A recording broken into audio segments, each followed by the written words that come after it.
county and consulted with the community about the ongoing projects, and I have the following to say.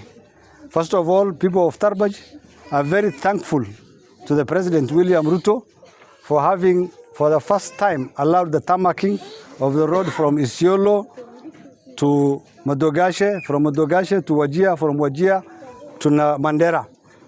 That road project, World Bank project, was conceptualized in 1970s and has been stopped by all successive presidents before him. He is the only president who has allowed it to happen. So we are grateful. People of Tarbaj have been expressing they are thankful. However, they are not comfortable with how Kenha and the contractors are managing the project. Kenha has not published the contract details about the project on its website. There is no transparency on the project, on how all the documentation of the project in terms of security management, labor management plans,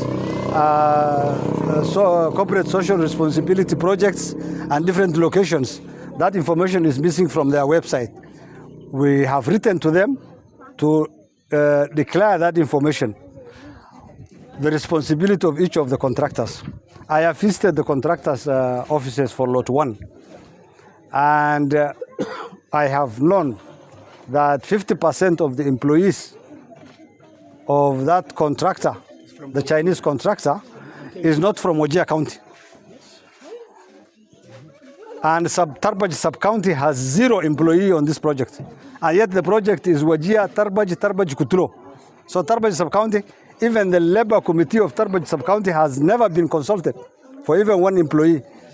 So we ask Kenha to ask the contractor to make sure Tarbaj gets its share of employment, gets its fair compensation for marams that are being excavated, and make sure the rehabilitation of all maram pits into environmentally viable places for tree planting. They are lying to the people by saying we compensate according to land acreage. The compensation for National Land Commission for land acreage is based on the land that the road is passing, not the sites for the maram. The sites for the maram is based on the quantities of maram that is excavated. So the formula for compensation must change from land acreage to maram tonnage. They must compensate the people according to the tonnage of maram they are compensating, because that is how they are being paid by the World Bank. They are being paid according to the tonnage. They are not being paid according to the acreage. If they want to compensate the plots of people when they are demolishing the land or where the settlements where the road is passing, compensate according to the Land Commission. If you are compensating according to the works, compensate according to Ministry of Works BQ quantities and valuation.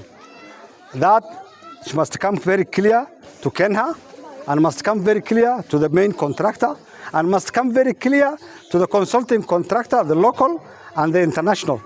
It is very unfortunate that there is a combination of a contractor who is a Chinese, an international contractor who is a Korean, and a non-Somali speaking local contractor who have colluded to deny the communities their rightful benefits by employing non-locals, by diverting the CSR projects, by changing the formula for compensation for community environmental resources.